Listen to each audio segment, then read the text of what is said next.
First things first. Hi, John. How's it going? Hey, good. How did the show go? I had a great time. It was our first time at Florida Rock, and it was fun. And great bands all day. Okay, I always like to start in the beginning. So, do you recall the first record you ever bought? I ever bought? Yes, Def Leppard Hysteria. Okay. Which is still one of my favorite albums of all time, actually. Do you still listen to it? Yeah. Not that, because I bought it on tape. Oh, right. So it was on cassette tape, you know. But I still listen to the record, yeah. I have it on iTunes now. If you go back, do you know why this particular album? Oh, just great songs. Every song on that record was awesome, and it sounded great too. That's still kind of Mutt Lange did the record, and it's kind of a legendary sounding rock album. Still one of my favorites. And around what age were you? I was probably 13, 14, 15, something like that. Was this around the same time that you started getting into music yourself? Or? No, I got into music earlier. Okay. And long story short, my parents wouldn't let me listen to rock music, but I loved rock music, and I would hear it at my friend's house. My friend, introduced me to Metallica and even Bon Jovi, and I loved this music. I loved Motley Crue, and my parents they did not want me to listen to it. It was devil's music, and eventually I finally just started listening to it, and I bought my first album, which was the Def Leppard. Because am I correct in saying you had a very stern religious upbringing? Oh yeah, absolutely. Yeah, very strict religious upbringing. And we couldn't wear black, and couldn't listen to music, things like that. So do you remember their reaction when you came home with that? They didn't know. No, I wasn't going to let them know. Yeah, they did not like rock music, that's for sure, Okay. And I'm a religious person, but I am not strict in that kind of a way, But there had to be a point where you had to tell your parents, well, I'm going to be a rock musician.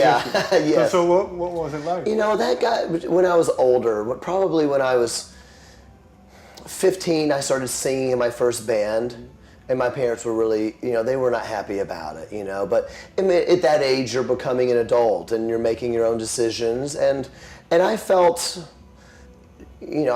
just as much as my parents said, you shouldn't do this because it's evil, I felt like I should do it because I felt like that's what I was made to do, kind of what I was called to do.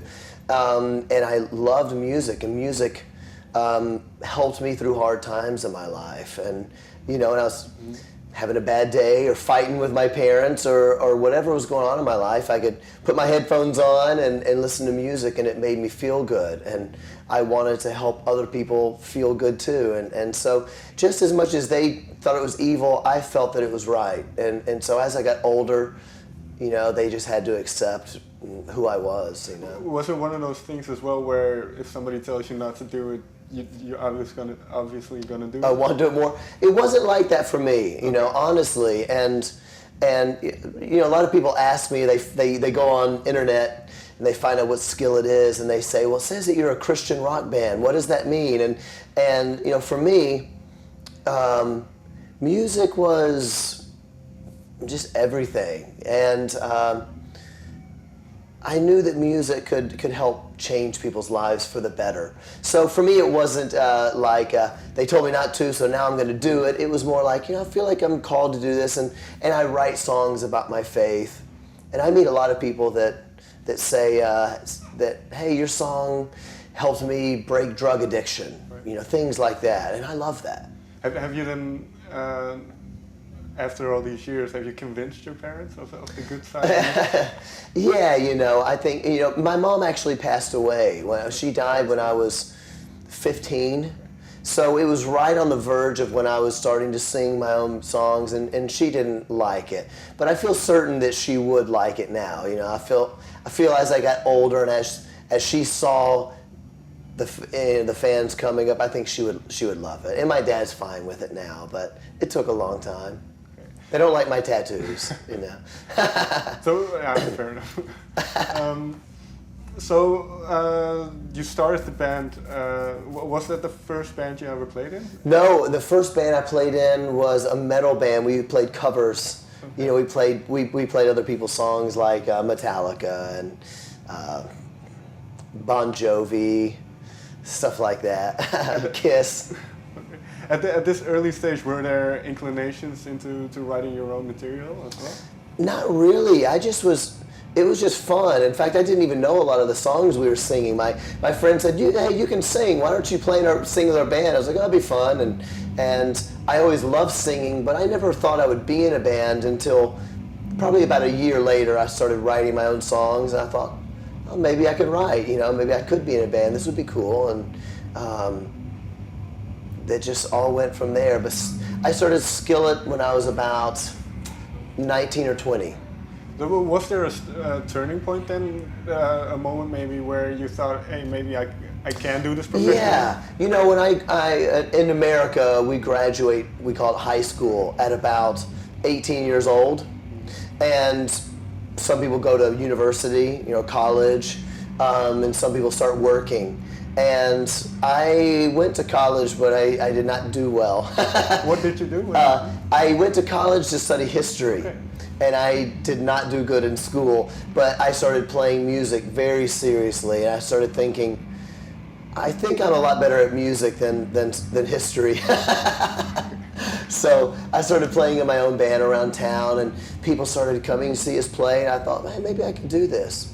But I never thought Skillet would go for so long. I never thought I would be in the Netherlands playing a festival with Iron Maiden. I never would have dreamed that ever, you know.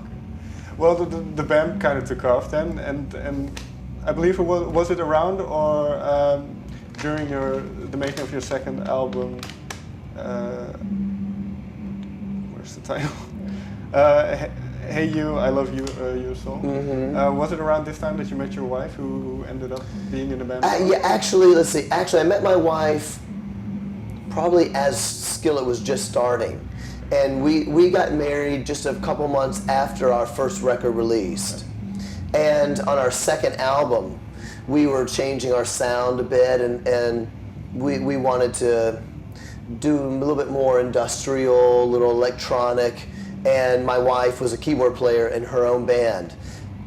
And I said, well, what do you think about playing with us, you know? And she said, yeah, that's good. So me and my wife have been in the band together for 15 years, since 1998, you know. But that must have changed the band dynamic, I suppose. Yeah, you know, the band dynamic was already changing anyway, because we knew we wanted to do something a little bit different, you know. And in the late 90s in America, electronic music was getting more popularity, Prodigy and Chemical Brothers and bands like that. And even on the rock genre, Nine Inch Nails and White Zombie, bands like this, and we knew we wanted to do a little bit of that. So it was cool. But yes, having, you know, playing with your wife and is interesting, but we never thought we'd be doing it this long, you know. Is it one of those interesting points then? Is it difficult to not take your work home with you? Oh, definitely, yeah. Because yes, see, sometimes when me and my wife discuss things, I might say, okay, I love you, but I'm not talking to you like a husband, I'm talking to you like a business partner, you know, because we partner together and we make business decisions. And so if we talk, you know, as business partners, you can be a little more honest, and she does the same with me, you know, and I'll say, oh, all right, let's work. And so it is hard. There are times that we might go on stage and, you know, we're in a fight, you know, and you get to say, all right, we got to go work. You got to do a great show, lots of energy. You got to make the fans happy, and then we'll fight after the show. So we go on the show and rock, you know, come back after the show and finish the conversation. So it is hard, but you know, we both have a passion for music, and we both love performing. And when we meet fans that say, hey, your music helps me, I love your band, thanks for doing what you do, it got me through a hard time in my life, then we both, you know, that's what we do it for, you know. But what you just mentioned, that emotionality, can it then transfer onto stage where it's almost like a cathartic thing? Where you just Maybe. You know, Skillet is, you know, I think that we're very professional, so we try to be anyway. You know, if we're having a bad day, if you're in a fight, if you're sick, you still got to go on stage and do it. So yeah, we're kind of known for that aggression, whether we're a fight or not, you know, that excitement and you know, but yeah, maybe sometimes.